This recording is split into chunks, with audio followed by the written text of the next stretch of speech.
Aloha! Good evening, good afternoon, good morning, whatever the case may be. I apologize for leaving you guys on the hook for 3 hours. My bad. But it is the Aloha Hour. I am once again your host, Mike S. Miller, here to entertain you or keep you up later than you should be. With me once again tonight, the Wizard of the West, Edwin Boyette. Aloha. It's beautiful to be with you. It is beautiful to be with you as well, my friend. Why don't you pop that chat open? I apologize, everyone. Look at that. They're rushing in here. There's 58 viewers already. I need to go get diapers. So I'll be back in about 10 minutes. Edwin has volunteered to entertain everyone. Elijah, would you like to sub in for me while I'm gone? Nice. We can get the other Miller. Yeah, the beard. The beard is slowly coming back. I'll stop the world and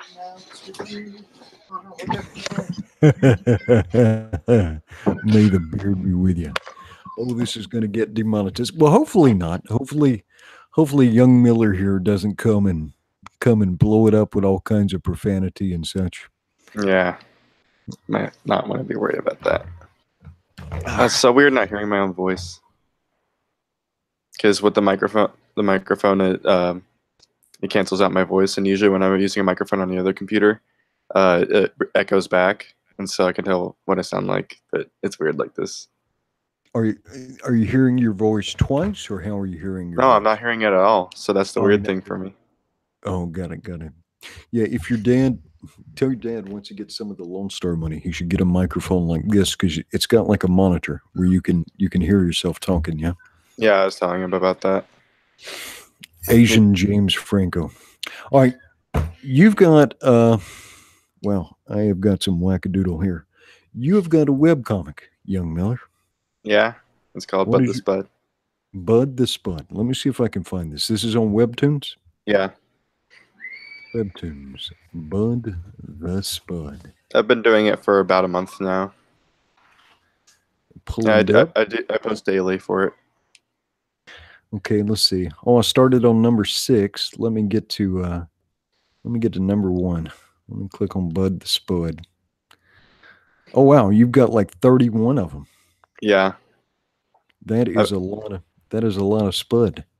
Yeah, I try to do it daily. Actually, I have been doing it daily. Sometimes what I usually do is I usually make 2 comics in a day, or I make a comic for the next day and the day after. Then I kind of lost that schedule about a week in, and I started just doing the comics on a day. So, yeah. So, what else does your dad have you doing for him? Nothing right now. He just had me edit the video last night for the thing. All right, hang on. Let me check chat first before we get into that. Do you know how to control the panel? Because what I thought I would do is I thought I would take us through some Bud the Spud, so you can see it. Do you know how to? I just click present. Okay, very good. Hang on. Let me dive into the chat real fast. We're gonna turn it into the Bud the Spud hour till your dad gets back. Yeah, the earlier. My earlier comics aren't as good. I kind of got into the flow of things later on. So the quality might not be that good. Let's see. Let me jump into the chat real quick and just make sure I'm not ignoring any questions. Let's see. Edwin Acevedo, what do you think about John Delarose doubling down on Vox Day's attempts to take over Comicsgate in his stream today?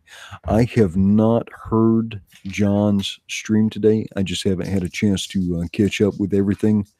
To be honest with you, I'm still processing a lot of that stuff. And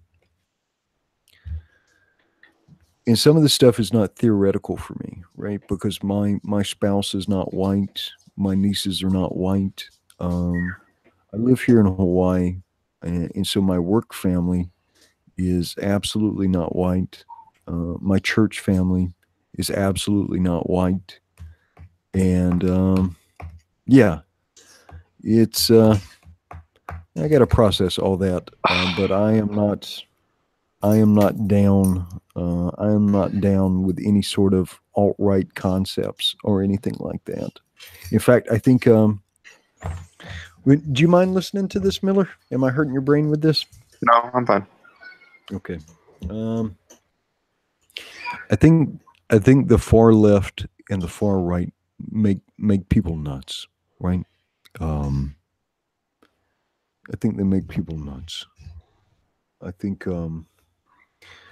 there's these leaders that espouse certain theories, and they pull in damaged people, and I think it warps their thinking. Now, America is currently gripped with a lot of people who don't know how to talk to each other anymore, right? Yeah. And get very angry, at each other at the drop of the hat. And there's a lot of people out there that are preaching a hate your neighbor message. People on the left preaching it, people on the right preaching it, right? And I think sometimes we go at it wrong because Antifa shows up and we scream at them. Alt-right shows up and we scream at them. And I think we make sometimes I think we make it a bigger fuss than needs to be made. And I think sometimes, here's what I think. I think Vox Day needs people to be angry. I think that's how his whole enterprise works, right?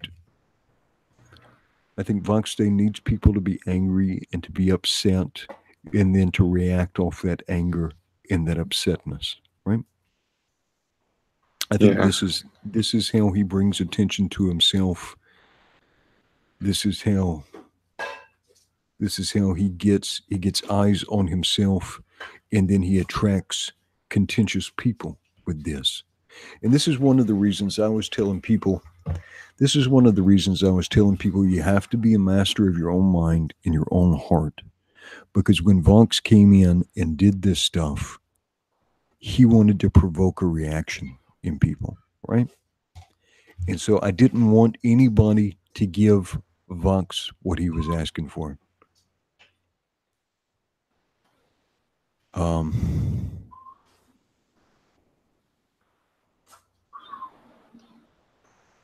Yeah, so I feel there's things that keep putting Americans at odds with each other, and I think it comes from both ends of the spectrum, right? From the far left.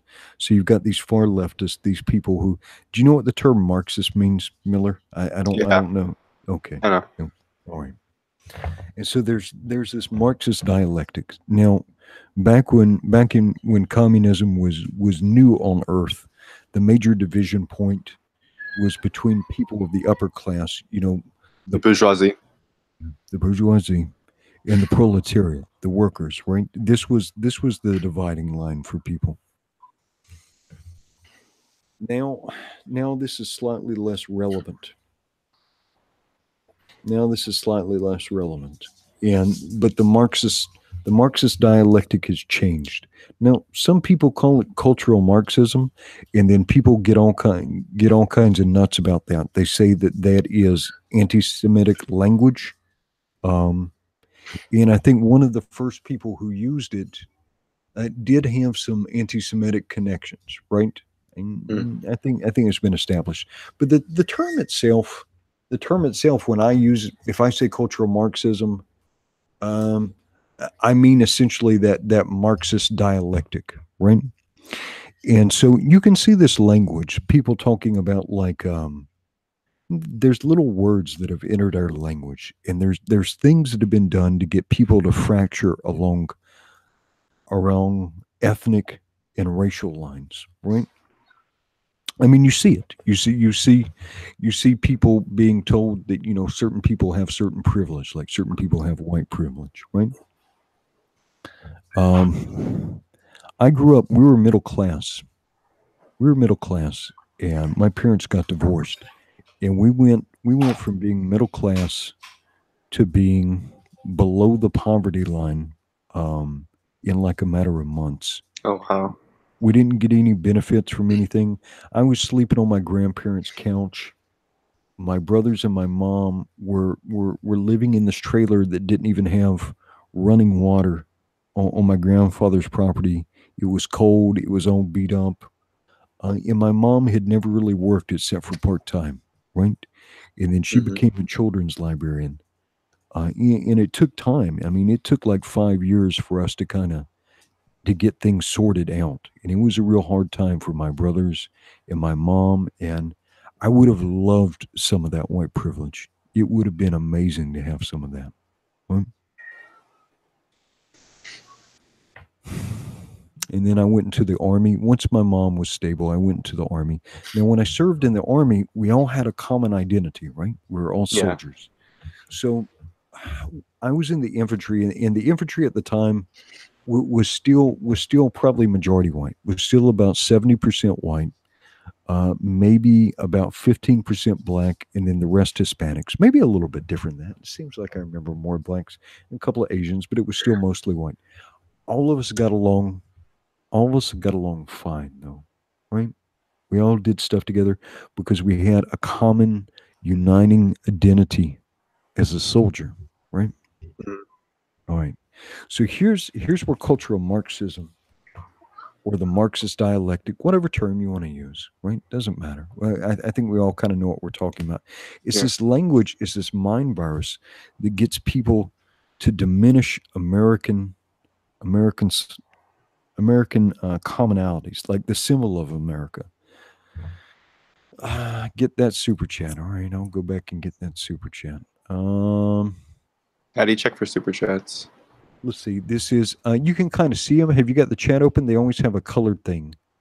Yeah, I think we missed one. Salvador, Edwin, what are the chances of you providing the voice acting for Lone Star in the eventual animated movies?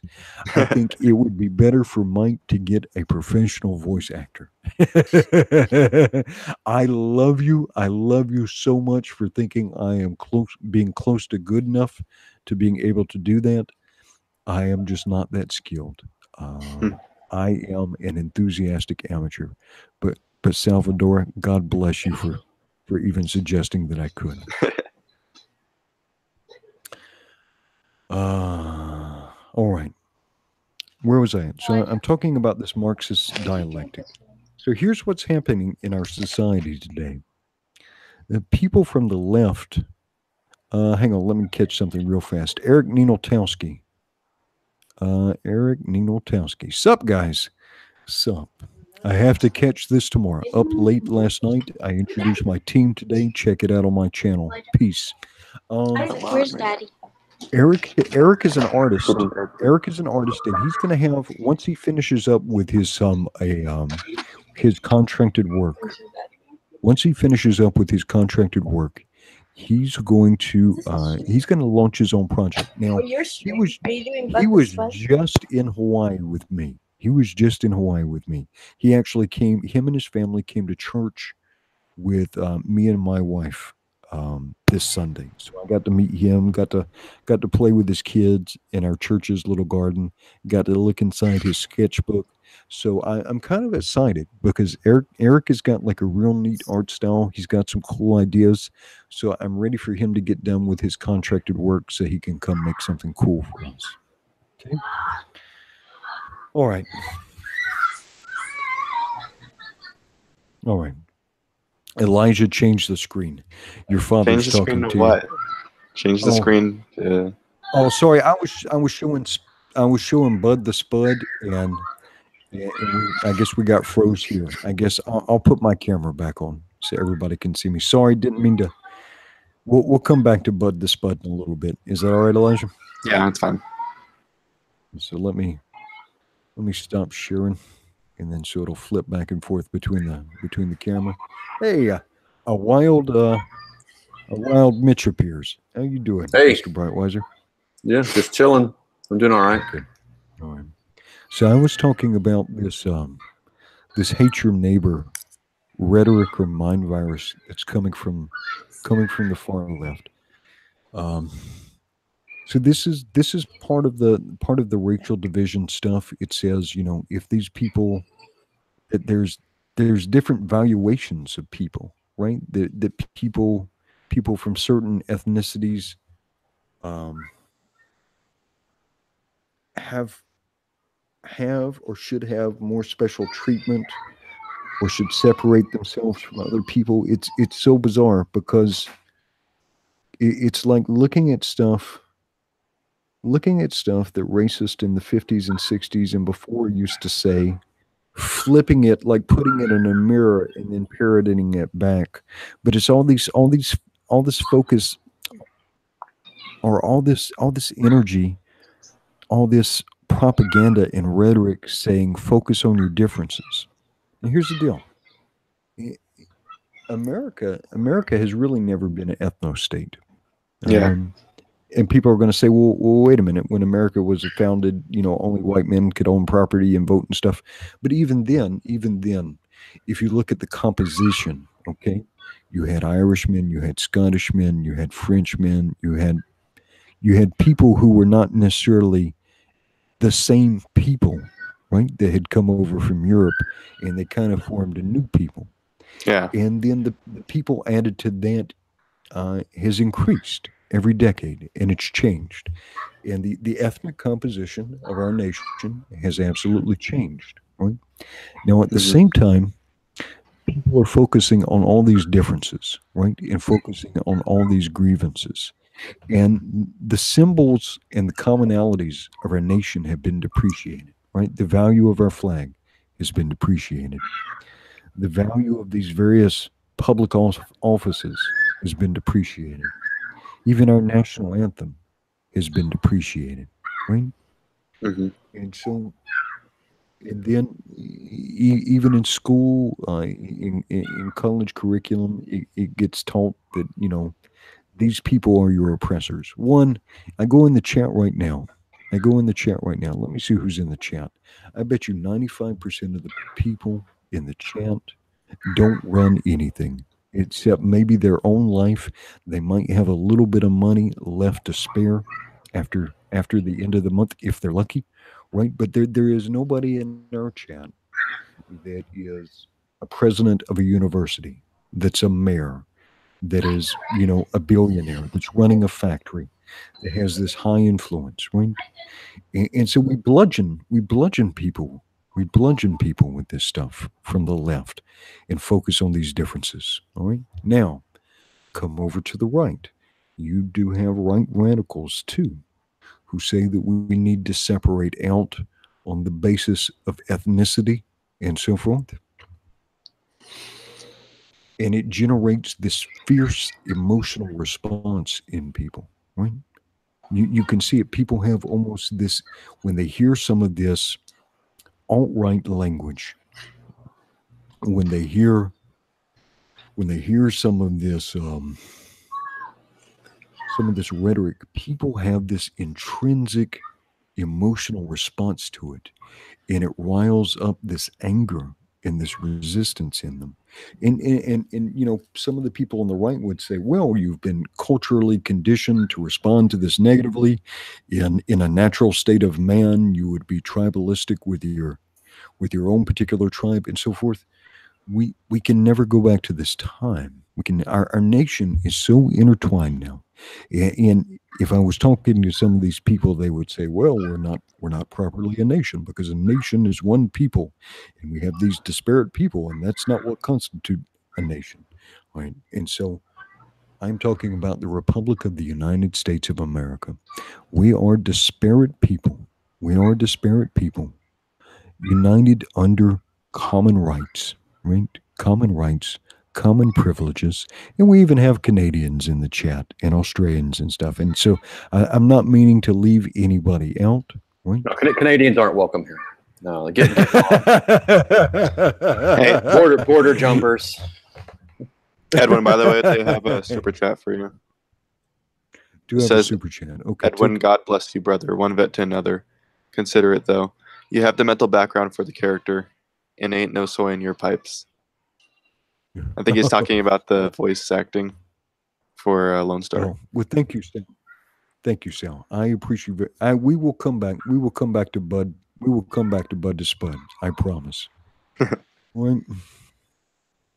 So what I'm saying is the United States is being made insane by people at both ends of the spectrum, right?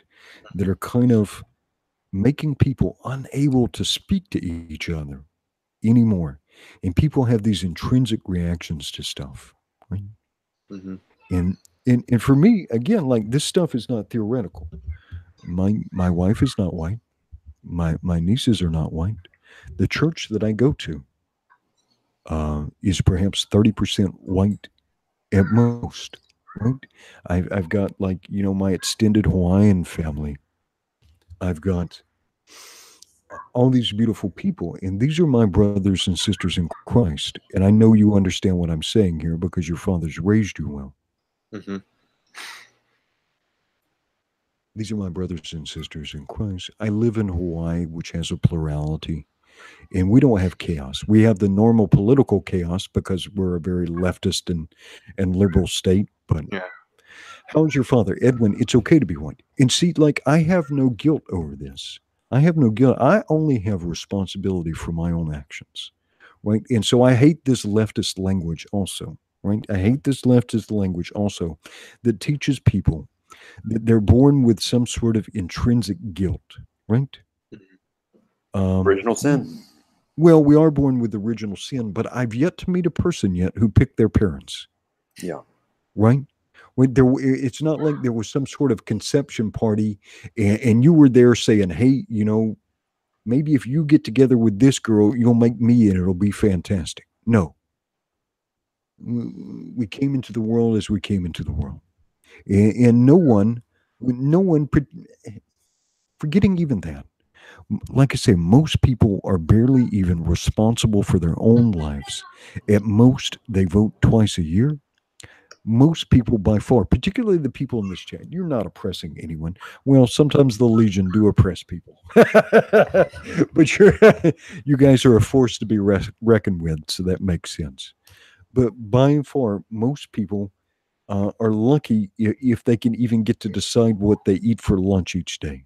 They're not controlling the fate of any minority population. They're not oppressing anybody, and so this we get trapped.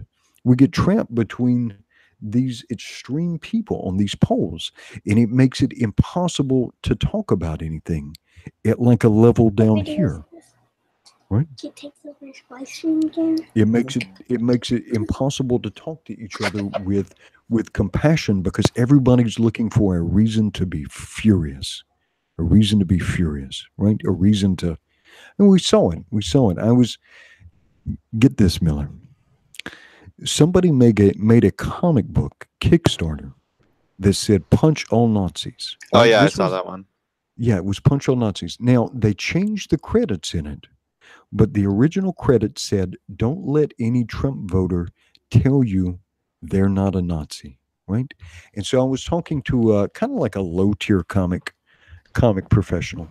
Kind of like, I don't even know if he's properly a C-lister. He might be a D-lister, right? Huh. So not so much a has been, but maybe a never was, but enough where he was a comic professional. Yahoing. Okay, be quiet. And I said, this Kickstarter you're retweeting and saying is such an awesome thing. I can read the credits right there, and this is saying that my wife should be beaten, my mother should be beaten, my aunt should be beaten, right? Because they voted for Trump. No other characteristic about them. And he wouldn't repudiate it. It was funny to him. But we have this language. That's building up in our country. And what it's eventually going to do is it's going to set neighbor and neighbor because we feel less empathy for each other. Buddy, that's just a little bit too loud. I appreciate it, but it's just a little bit too loud. It sets neighbor at neighbor. We don't have patience. We don't have patience and compassion for these differences anymore. And so everybody now is rushing to find a reason to hate their neighbor, to hate somebody that they knew for a while. And so I'm still wrapping my mind around the events of the last couple of days. still wrapping my mind around the events of the last couple of days. One thing I do know is that if you get angry, you don't want to stay in a state of anger. What you want to do is you want to identify the thing that made you angry, understand it, understand why it made you angry.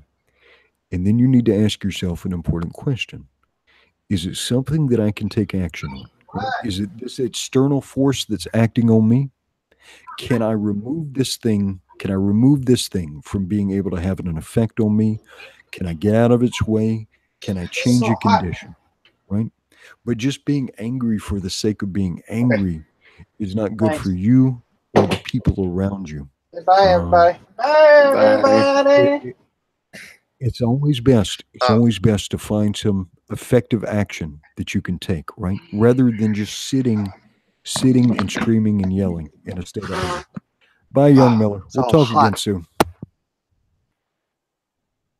Dude, chair is so hot. What is up with your butt? And hey, Chet, I hope that wasn't. Oh, good Lord. You know, we didn't have these technical difficulties. What technical what? He like superheated my chair. I felt like I was sitting on a freaking heated pad or something. Let's see, are we still getting super echo? Oh, did you get an echo when I unplugged my headset? Yeah. Oh, sorry. Let's see.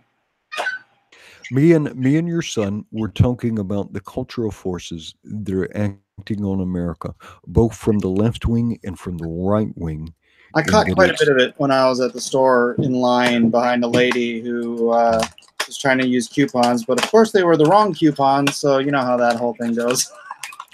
Chat, I hope I did not bring anybody down tonight. That was not my point. I just wanted to address a couple of people asked me, so I wanted to talk about these forces in general. And I wanted to do it gently because everybody's been way up here, angry, infuriated, outraged that people would do this or that.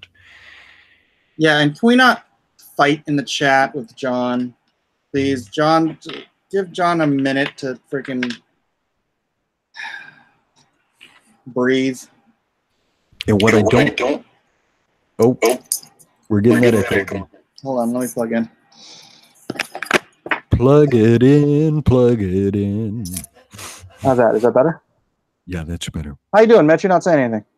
I'm just listening to Edwin. I'm actually pecking away at my keyboard too, so I'm writing a message. Right on. All right, and so what I'm getting at is that the ideologues or the extremists or the manipulators own the far end of the left and own the far end of the right.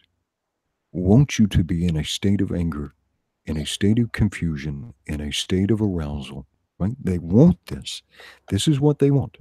Because when you're in this state, then you're more susceptible to harming yourself, harming your neighbor, and degrading the quality of our great republic. And that's when they have opportunity. That's when they have opportunity to act and to divide us and to create irreparable harm. So when somebody wants you to be angry, you should always ask why, right? Do not let anyone assume mastery of your emotions or of your mind, right? Always ask. Yeah. Now there is natural anger, and from a scriptural standpoint, I would tell you to be angry and sin not. But the wrath of man does not work the will of the Lord. Okay? This is the scriptural basis. There is a time for anger. There is a time for anger. But I don't want to see any of you manipulated into a state of misery or a state of arousal by external actions when it's specifically done to provoke you, right? So if you know that somebody's trying to provoke you, don't let that have control of your mind or your emotions. Do not give them that victory, right? Yeah. And also, I mean, guys, this is the Aloha Hour. I love all of you guys. but you have 20, 22, 23 other hours of the day to fight. If you want to go tear each other apart on Twitter or anywhere else, even on one of my earlier streams. But we're trying to be about grace here. So if you could just everybody just take a breath and try to enjoy each other's company rather than tear each other down, I would really appreciate it. I love everybody. Kabir Kumar, there will always be room for you. There will always be room for you. So don't worry about that. Don't worry about that. Ethno states. So silly. Yeah, so me and your son had a little bit of talk about these Oh no, they want to turn on me. They want to turn on you. Give it to me.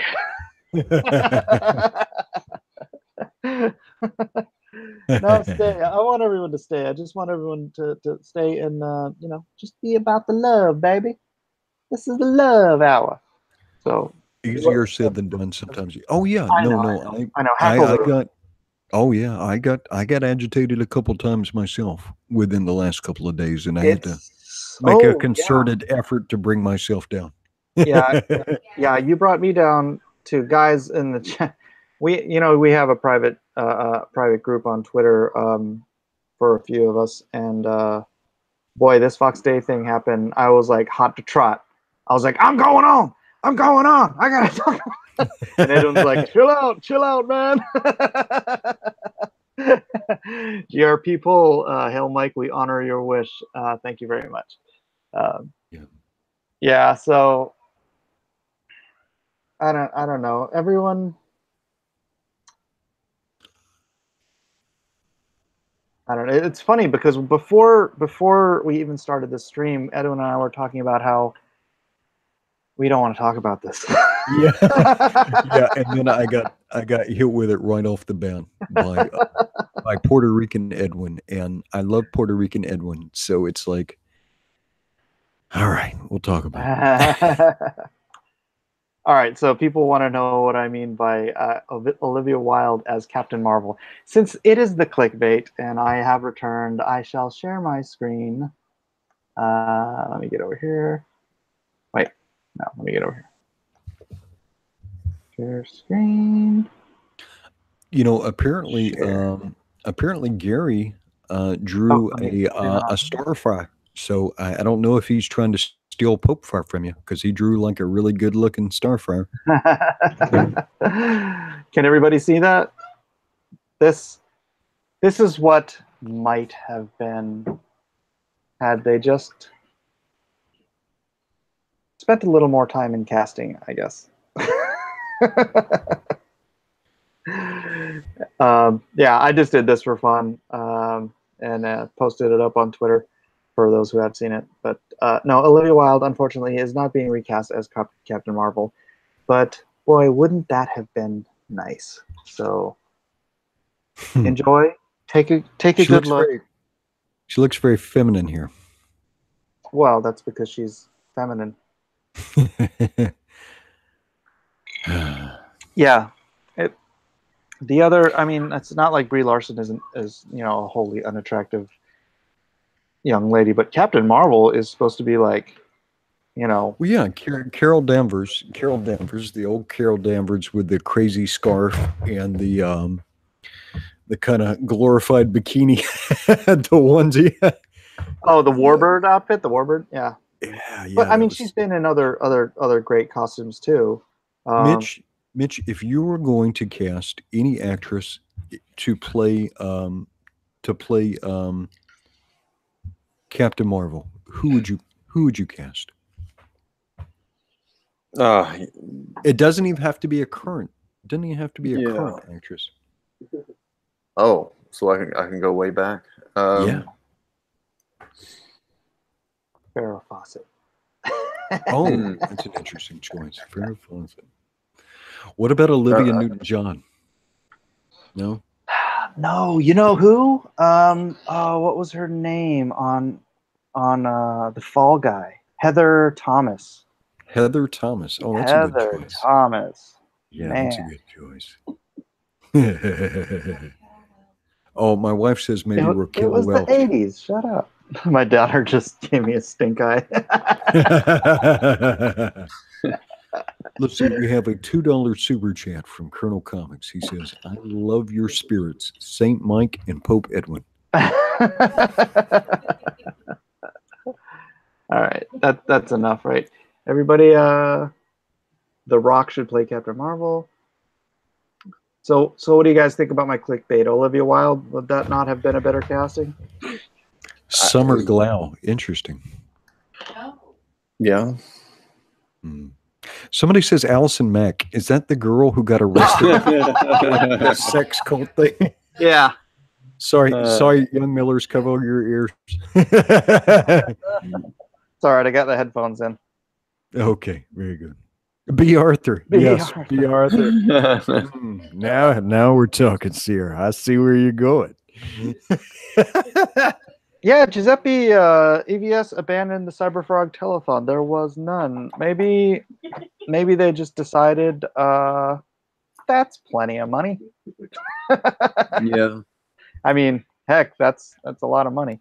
Update for me, my Indiegogo, Lone Star Heart of the Hero at lonestarcomic.com. Slowly refreshing the page, so I'll just keep talking until it does. We just broke 85,000 yesterday while I was on a chat with Ethan. And so today we are, oh my gosh, how long does this thing take to load? This is painful. I could do it from my iPad faster.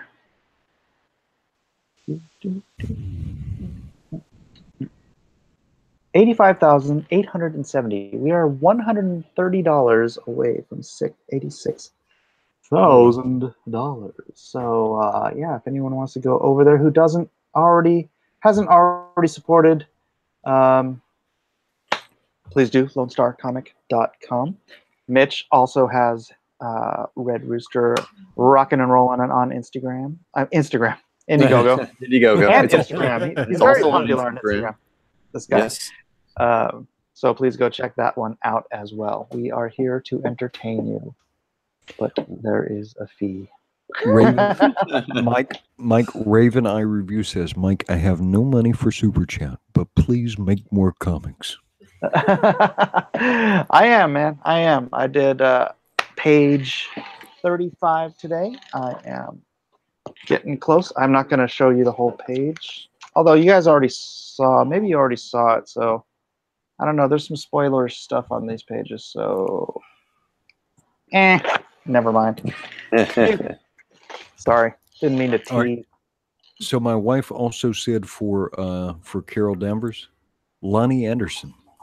Lonnie Anderson. Ooh, I met her at Austin Wizard World this year. What did she say?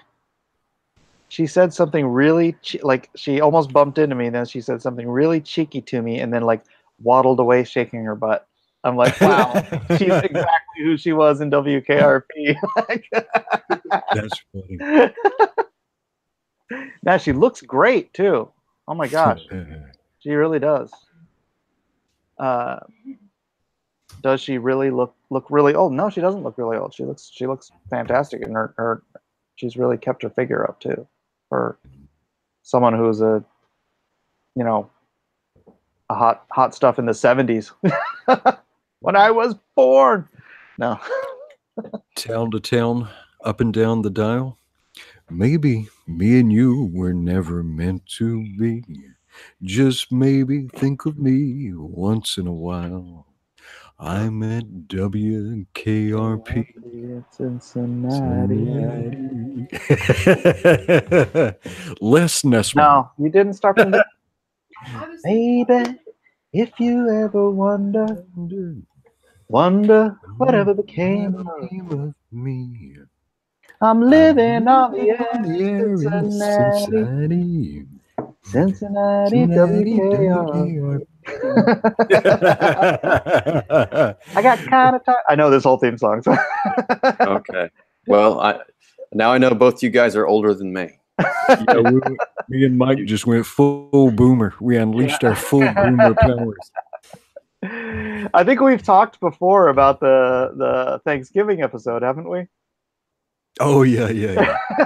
Ooh, Zeno the Stoic has a good choice for Captain Marvel. He says Christina Hendricks. I like the cut of your jib, sir. Yeah, I was Big gonna red. say Yeah. Rita Ooh, Hayworth. Mrs. Miller for If Captain we could go Marvel. all the way back. Rita Hayworth. Oh, yeah. That's a good Captain choice. Marvel is a blonde. Well, it doesn't matter. My wife is too stunning as a brunette. Yeah, Mitch is like, don't mess with the image, buddy. Just let me savor it for a moment. This is a family show. You are correct. We'll dial it down. Mike, opinions on Eon comic boards. Just ordered some. I don't use Eon. Actually, we can do an unbagging. I just went to the art store today to see what we picked up. I got 3 packs of Strathmore Smooth Bristol. This is what I'm doing the book on. So I got 3 of them. So they were buy 2 get 1 free. I got 2 Canson Bristol Smooths, smaller, because they were buy 1 get 1 free. I like my deals. Oh, I got new French curves because I busted up half of mine, and I got some more blue lead and a flash drive. Mike gets paid from Lone Star, and the first thing he does is run out and buy art supplies with your money. Did you get your Lone Star money? I did, yeah. Oh, very good, very good.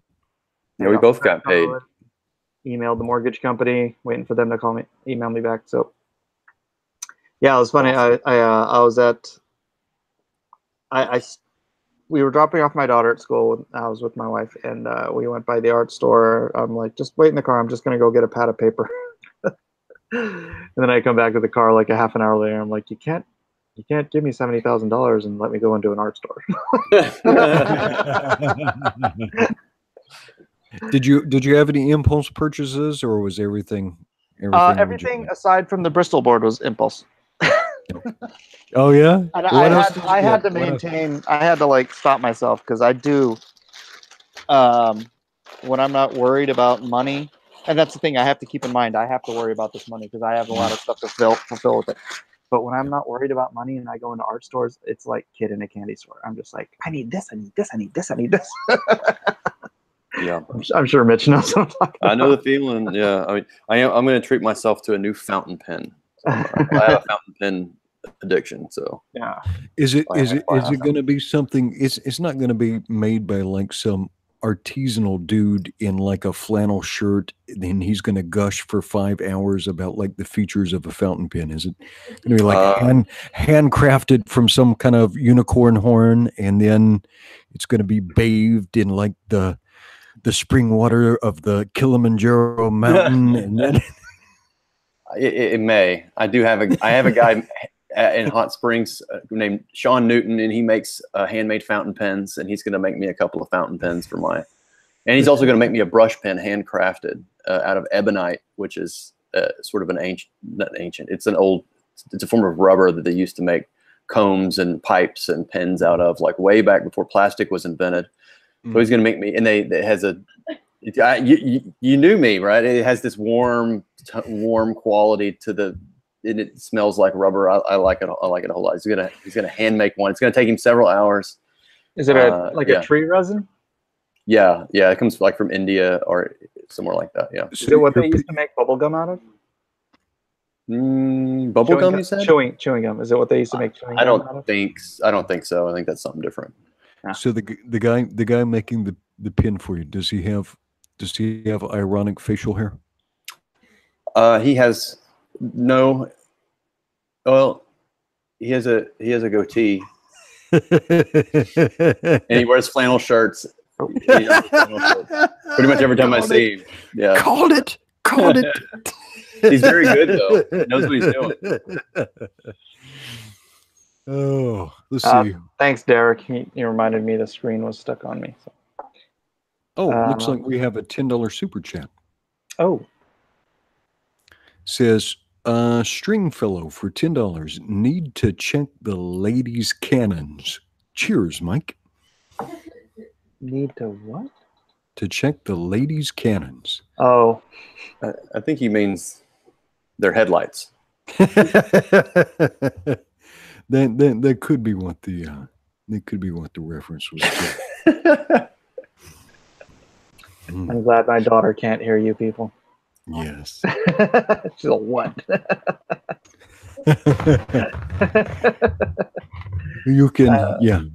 I live in San Diego, where the art shops sound like it has more than my local Michael's. Go down to Little Italy. There's a Blix down there. It has everything. Also, there is a fantastic little art store in Hillcrest off of Robinson. It's right by the 7-Eleven. Robinson. It's not too far from the Brass Rail. You know where that is. I hope you don't know where that is. Yeah, so those are the two art stores I buy stuff from. Yeah. Miller's going to give you all the landmarks to get back to his house. It's fantastic. Oh, those are nowhere near my house. Well, yeah, I'd have to go to a Michael's if I was only going to stay around my house. That Little Italy is like all the way past downtown.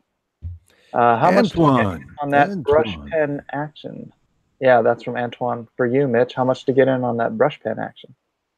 I haven't got a firm price quite yet. We're negotiating right now. So there's also a long waiting list. And he's only made like one or two before. I actually put the brush pens on his radar. And the reason is because I thought there would be a big business opportunity, or a decent business opportunity for the man. Because he makes very, very nice fountain pens, and making a brush pen is entirely different. And nobody makes a brush pen with Kolinsky Sable except for Platinum, but it's really not very good. The feed is very slow. So I showed him the problems with the Platinum brush pen, and he was going to try to make me one that flows much more, that has much more flow to it. So brush pen. A brush pen, yeah. So it's a fountain pen. It would be a fountain pen with like a brush pen, with a brush, a Kolinsky Sable brush on the end of it, a big fat one, like a number 4 or a number 6, something like that. Yeah, I use a 4. And nobody makes anything like that. You know, you could just tape a fountain pen to the side. Well, you'd have to buy you might be, I don't know. We're working on it. I'm trying to help them out because I think there's a business opportunity. I think there's a lot of artists that would love to carry around a ready inked number 4, number 5, or number 6 brush pen with a Kolinsky Sable tip on it, because nothing like that exists. Yeah, it's true. Are you working on a mustache, Breitweiser? You got a mustache coming in, or is that I just haven't shaved in a few days? It's just his chocolate milk mustache. Yeah. March Hare for $1.99. I sold a comic for 100,000, and all I got was a pen. Oh. Does he have a website? You are being asked. His name is Sean. I think it's NewtonPens.com. I think that might be it. Sean Newton is the man's name. He's on Instagram with a lot of his work that he shows. It's all very nice. Yeah. You can get a custom color, custom everything. Soyberfrog said that you are a fancy man, Mitch. I try. It's Mitch Breitweiser, Esquire. This is a fancy man right here. The landed gentleman of Comic Scheme. This guy's sitting on my lap the whole time. I wish my cats would sit on my lap. He just started. 10 years. William Blankenship for $5. These cats in the chat more worried about the patriarchy than feminist. Tell them Bad Ankle Bill said worry about being a bad, and we can't say that. Mother, shut your mouth. Worrying about being a bad, what is that? That's a truck driver. That's what that is. Best cat in Comicsgate. Yeah, better than my cats. Let's see. Looks like Andrew Anderson from the other night is saying hello to us. Hello, Mr. Anderson. Mr. Anderson. Fancy meeting. Yeah, my cats do a lot of hiding and sitting, so not a lot of. Oh, Baron likes to attack people. Baron does occasionally attack people. That is true. Baron, what is it? Von Gickenkin? Baron Humbert von Humbert Gickenkin. von Gickenkin. Have you No, guys so seen you the cat? gave him a full name? Yeah, he's well. He looked like the cat from The Cat Returns. I have the. Okay. Well, Elizabeth keeps changing our cat's name. She named him John. His name is Hamburger. She calls him John Henry Hamburger. That's his full name. But he gets his name changed every week. He likes to he has a bad habit of sticking his booty in your face. And so this morning she says, let's rename him Robbie Rodriguez. Oh, no. And I said, Robbie no, let's Rectum. not. Robbie Rectum. No. That's terrible. John Jacob Jingleheimer Smith. That's my name too. When I go out, the people always shout, singing John Jacob Jingleheimer Smith. Da da da da da da. This is a sing-along show tonight. It is. It is. So We'll guys, put you in a singing mood. I've talked to you both about this privately, and I talked about it on my stream earlier today, but there were only like 28 people in the stream watching. So, the whole Comics Gate thing, I just to boil it down for me, and so the people in the chat know, and I think everyone in my chat earlier agreed. The name's not important. Nope. It's the message. It is the movement. It is the drive, and it's the people that are important. So, yeah, I'm getting hung up on a name, on a label, on a freaking hashtag, for Pete's sake. It is not what we are about. Yeah, and everyone's agreeing with me. So, Yeah. I just want to throw that out there, and if you guys wanted to discuss it all, or just say you are correct, Mike. Move on. I don't think we need to belabor the point. I think it's pretty clear. Sounds like we've thought about it for a few days and wrestled with it and come to that conclusion. And I think the people agree. We're responding to serve their needs and listen to their opinions about comic books and their entertainment and what they demand for professionals, and to provide that service. And I don't think the name matters one iota, and we just need to focus on building our own brands and our own IP and listening to our customers. Yeah. Well, sometimes though, I think, and maybe this is a different belaboring. A new name would not be a horrible thing, just because we've kind of entered a different phase, right? When this stuff started, with Zach and Captain Cummings and different people commenting, there was not an alternative. There was not a Red Rooster. There was not a Lone Star. There was not now. I don't know, between all these different people, 40 some projects scattered across all these different places, all these different people. It was essentially just a critical movement, right? And so now we've changed into a movement where we still have criticism, but criticism takes on a different meaning now, or is maybe not as important now that you have stuff that is designed with the consumers in mind, and where you've had a change in relationship now, where it's now you have creators interacting directly with people without these abstractions, without the middlemen, and spending a considerable amount of time interacting with their consumers and their fans, right? And so maybe a new name would be good to indicate that we've kind of passed into it's a different era now, right? It's some of the same, but it's a different, we're rebuilding energy. the platform of comics, kind of from ground zero. distribution, fan relations, community. It's really just a completely different animal. The only really the only thing that's the same is the comic books. Well, and even those are different. So yeah, I mean, it's like a complete restructuring, because we're not just going to fall back into the rut that this industry has been in for the last 30 years. We are going to, Autobots roll out. We're transforming. We're this ain't your father's comic book industry. Yeah, or at least it won't be when we're done with it. It definitely feels like phase one has kind of ended, and the phase one campaign was about figuring out whether or not there was a base of support for these new ideas and these new concepts and this new way of moving content in front of people. And that was a success, like a resounding success for all of us.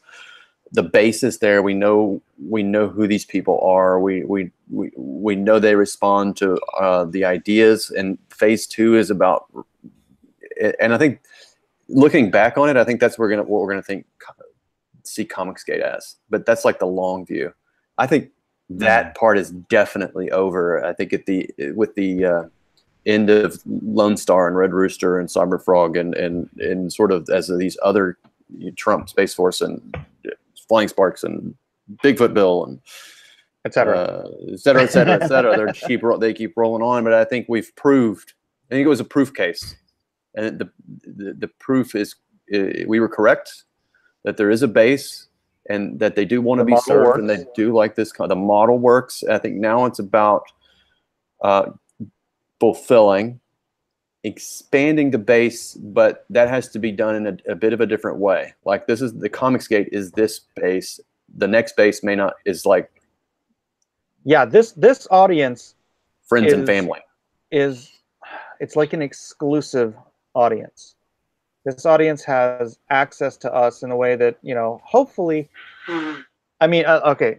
So in my vision of how this plays out in the next 20 years, our comics are everywhere, from Walgreens to Walmart, gas stations. Thinking more like 2 years.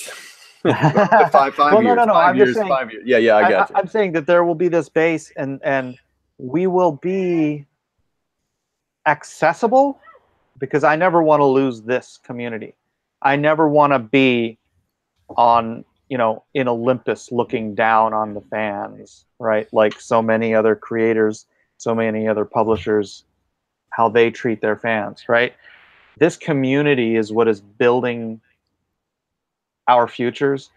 But I understand that like when you've got kids running in and reading books and whatnot, that doesn't, it's not going to necessarily translate to them coming in here and being part of this niche. Mm-hmm. So I think that the people that take the time and the effort, because this is time, you guys are all investing time in us by coming here on the Aloha Hour every night, by going to Ethan's chat, going to Mitch's, going to Edwin's, going to everybody, right? That is a dedication of time on your part. You guys are putting so much of your life into this that I think it is by definition, it is like an exclusive club that everyone belongs to, right? And if there are people 5 years or 10 years from now coming into this space, there's these bragging rights. We were there. We watched the birth of this new enterprise, of this new industry. Yeah, I think it's going to be something people are going to look back on with great fondness. Yeah, I mean, every fandom has that. It has to have that, and we've got a large base, and they're very, very, very supportive. I think that's clear. So yeah, I'm with you, Mike. I think it's that's where we need to be. That's like phase 3, though. That's phase 3. Because we're looking towards phase 3, but phase 2 is fulfilling, figuring out some retail and distribution, getting the next round of books up in early 2019 or at the end of the year. What I would probably consider not financially, but in terms of import, a secondary market. Like retail is a secondary market because these people and what they're doing with us in the support is primary, right? Yeah, and then the after that it's licensing. Like that's after that. Once I think once we get it in retail, then we're going to watch the basic. Once we figured out some distribution problems and then get it into retail, then you're going to watch the audience expand. I think to a very large. I think the potential is very, very large to expand this audience in a major way. And then the next stage is like, let's say Lone Star backpacks and Red Rooster bicycle helmets and some cartoon show, whatever. It's the licensing and getting it out into the mass public. I want those little kids wearing those Lone Star flight helmets and goggles. There you Halloween. Oh, that'd be so sick. Zach Hawkins says, at this point, I think we all know who is on our side. I personally don't think we need a name as such. We can just follow good creators. Yeah. Yeah, I think that's the direction. That's a good direction. Ben Thomas echoes this. He says, I don't want to keep the label. I don't want to look for a new one either. Comicsgate was used to segregate us from the wider comics community by the enemies of comics. Yeah, and that's what labels do. Yeah, that was my problem I should have voiced my concerns more strongly when this first started occurring. The label is a bad thing because all they have to do, and I'm going to give people ideas. Maybe I shouldn't do this on the air. But they're probably already doing this. No, anyway. The video I did earlier today was about how I am not a fan of labels. I'm not a fan of parties. I'm not a fan of segregating people by a badge. I prefer armbands, Mike. I like headscarf. Liam for $5 Australian. And not complaining, honestly, but it is a huge investment of time. It's really hard keeping up with everyone. I wish I could. I feel you, man. I feel you. I try to watch other people's streams and stuff, and it's like, man, where do I have time for, popping in a movie or something? It's like there's so much content going on all the time. I mean, at times it's too much, and then you're like. It's like, oh man, but I wanted to go to that party in case something happened, like fear of missing out is going to keep you like glued to YouTube all day long. It's crazy. Get rid of that blacklist label, Mike. Well, that's a company name. Companies do have to have names. So yeah. There's a difference between a movement name or concept in a company name. Yeah. I'm just in here reading Optimus Prime quotes. I've never seen any of the Transformers movies. I'm guessing that these are from the Transformers. Oh, you didn't watch the cartoon growing up? Well, I did. I just don't remember any of the dialogue from it. Yeah. I remember one from when Megatron gets shot and he goes, my equilibrium is destabilized. There's a thin line between being a hero and being a memory. One will stand, one will fall. Oh, yeah. I don't know if I can do an Optimus Prime voice. Can I do an Optimus Prime voice? Until I return, I'm leaving you in command.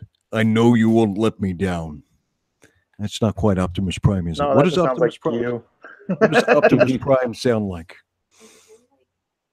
One shall. No, I can't do it. It's too low for me. He's got a really deep voice. One shall stand, one shall fall.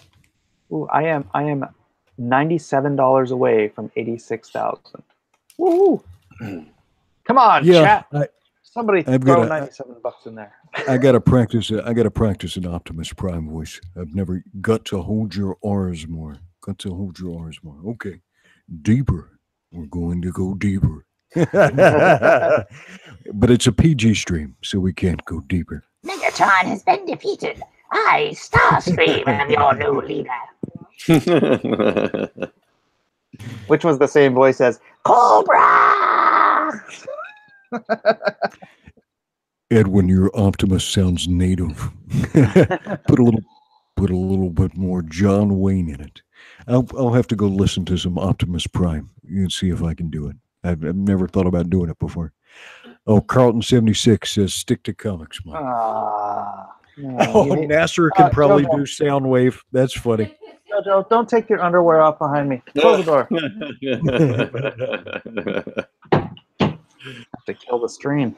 Well, let's hear your Cobra Commander, Mike. You could probably Cobra Commander. I can't remember something. What would Cobra Commander say? That's a good. Let's see. Let's look up some Cobra Commander quotes. Oh. Why would you throw away your life so recklessly?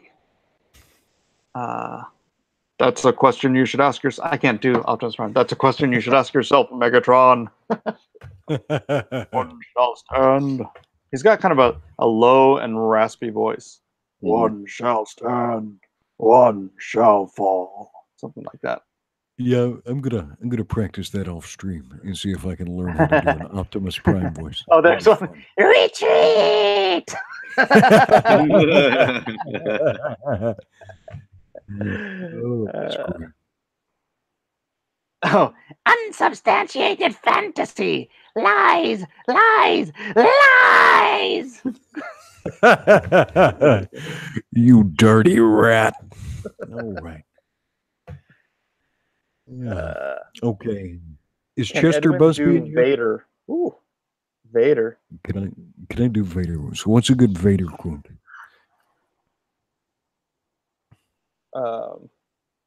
Tier 1. I will practice that one too. Oh, the voice of Optimus Prime. Hang on, let me hear this real quick. Hopefully, it's just a conversation. I don't know what's in it. Oh, Peter Cullen, interesting looking dude. Yeah, I'm gonna have to check this out. Later, Sam. Let's see. Zach Hawkins says that's a great Cobra Commander. Thank you, Zach. Oh yeah, I am your father. Well, you can go with that. Does he actually? Luke. Luke, I am your father. And it's so Southern. I always have a Southern tone to my voice, and that is inescapable. I have a line for you to do. I'm working at a bar out by El Paso. It's called the Double Douche. There's a sign in the bathroom that says, "Do not eat the big white men." Do not eat the big white mint. What is men? That? Do not eat the big white men. Men? That's the joke. It's from Roadhouse. It's a Sam Elliott rolling Roadhouse. Oh, sound degenerate tonight, Miller. Filthy degenerate. We had you do too many Cobra Commander quotes. I know, my throat's like raspy from it. You lost your daggone mind there. Went all degenerate on us. Sound wave superior. Constructicons inferior. Oh, Constructicons. Oh, I see your Schwartz is as big as mine. Big block. Oh, that's pretty good. Yeah. I should try talking as Pa Kent. Night, John boy. Oh, that's the Waltons. That's not the. Anybody remember the Waltons family? Are you old enough to remember the Waltons? John boy, yeah. With the smile on his face. That's the only thing I remember from that. I know. Good night, John boy. Night, John boy. Roadhouse. Who are you calling uncrazy-matic? I don't know what that's from. Was once a man.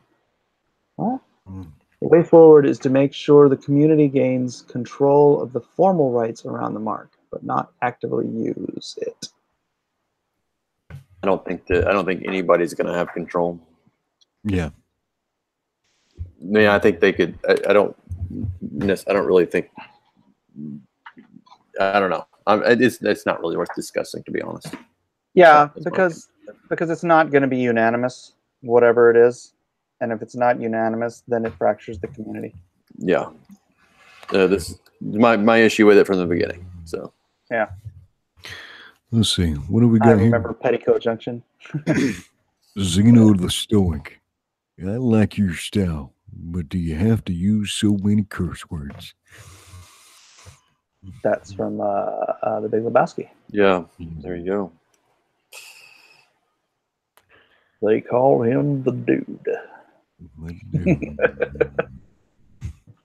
Oh, it was Cobra Commander saying he was once a man from the movie when he got turned back into a snake. It was an odd plot point. Rumble and Transformers, Beverly Hillbillies. That was great. Of course. Let me tell you a story about a man named Mike. Well, here's a little story about a man named Jed. Poor mountaineer barely kept his family fed. Then one day he was shooting at some food. And up through the mountain came a bubbling crew. Oil, black gold, Gold. Texas tea. the Beverly Hillbillies. I watched so much TV as a kid. I did watch a lot of that. Green Acres is the place to be. Living is so. I can do them all. Copyright strike incoming. I think we are probably butchering it enough that yeah, we will not get a copyright strike for that. I think we're pretty safe. This has become the boomer hour. It always was. It always was. It always was. Margaret Miracle, I am a TV man. I would sit in front of the TV and just draw and draw and draw all day long. It was just the funnest thing to do. Yeah, so I ended up watching. I probably watched MASH, every episode of MASH probably 5 or 6 times. You know, it's like we didn't have Netflix back then. It was just reruns and reruns and reruns. So we had like a handful of channels to choose from. The Miller family. Yeah, I watched Hogan's Heroes. I loved Hogan's Heroes. Hogan's Heroes, yeah. And, you remember the Black Sheep Squadron? Baba Black Sheep. Yeah, the Black Sheep Squadron. Yeah. No, it was called Baba Black Sheep. Was it? No. Yeah. Andy Griffin. Oh yeah, man. The Andy Griffin show.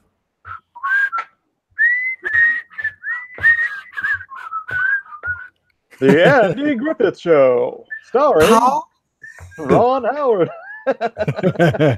Andy Taylor, Don Knotts. Don Knotts, yeah. Andy. Oh, barn. Oh man. I think no reruns is hurting our cultural identity. Okay, I have a bit about that I actually wrote into a screenplay, and I wrote it in my Savage Dragon run.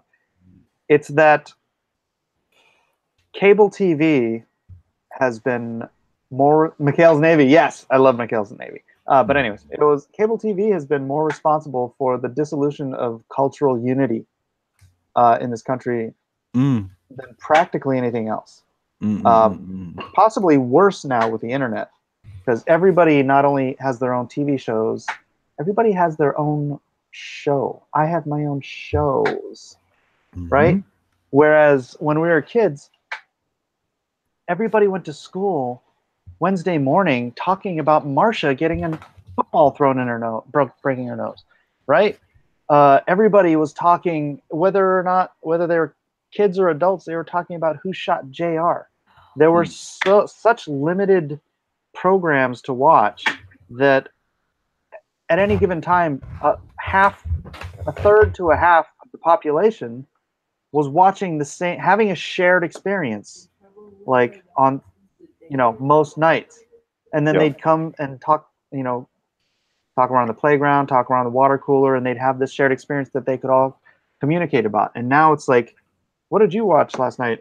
Something on channel 4. What did you watch? Something on channel 1329. So, it's like everyone has their own niche, and it just, it fractures us. Well, I think more than that is that everyone has a place there where they can indulge their own, whatever their values are, whether they're positive or they could be negative. You could find a show that will indulge whatever you want to reflect into the world. You can find a show to mirror it back to you now. Right. So whereas before,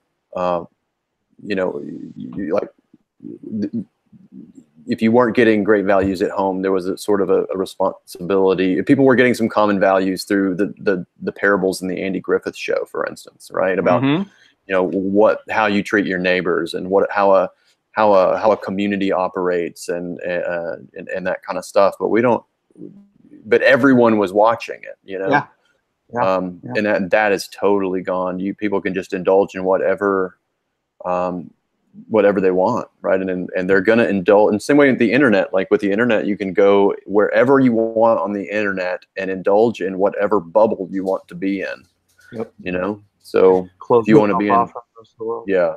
But what I would propose to you is, people are just making their way, the only way they know how. And that's just a little bit more than just a good old boy. Never meaning no harm.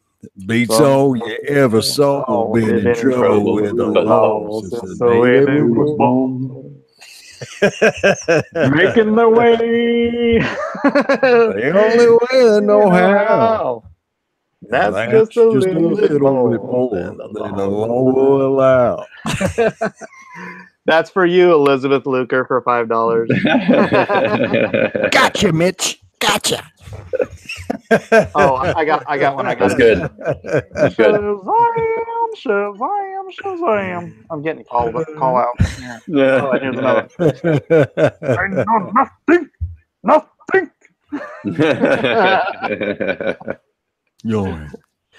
Well, Mr. Miller, I'm gonna have to leave out in here in just a second. I gotta start cooking some dinner. Yeah, that's good. I need to spend some time with my lovely lady and get these kids to bed at a decent hour for once. They actually have school tomorrow. They homeschool, but on Thursdays they have school at a church. So first day of school after summer. So Mitch, once again, why don't you pitch your contacts, your stream? Yeah. I am the last comic book artist on YouTube, M Brightweiser on Twitter and Instagram. And we, of course, have an Indiegogo campaign, which is over. It's now a store. You can pre-order Red Rooster Golden Age on Indiegogo.com. Jiminy Cricket just put it in the chat. Thank you. I, once again, have my Indiegogo still going, LoneStarComic.com, Lone Star Heart of the Hero on Indiegogo. It is currently refreshing. Also, please like this video. Like all my videos. Go through all the lists and like them all. Subscribe if you're not already, please. That is very important. And hit that bell for notifications so you know when I am on, when Edwin's here. I am at 85,903, so none of you have ponied up. I'm sorry. I'm sad now. It's okay. No, that's still a good day, man. Between yesterday and today, that's still $900. So huzzah. Oh, Huzzah. Yeah, this last week of the store has been the best week ever. So I'm not sure why, but yeah, 2 thumbs up. And also, who was it? We were just watching a video about a YouTuber who got kicked for just saying one stupid thing. Kiku, I guess. Tifu? Yeah. Tifu. So people get kicked from YouTube. So if you want to be able to have me contact you, Cyberfrog variant, $83,000, 30 minutes left. Risky analysis, wow. Australian $2. Wow. Yeah, so if you want, if anything ever happens, say Edwin here says something just horribly stupid and YouTube shuts my channel off, then please have your name on that email list so I know how to get a hold of you, so I can tell you if I'm going to Twitch or I'm going to BitChute or what Vimeo, whatever it is, please sign up to the mailing list so that we always have that connection wherever we go.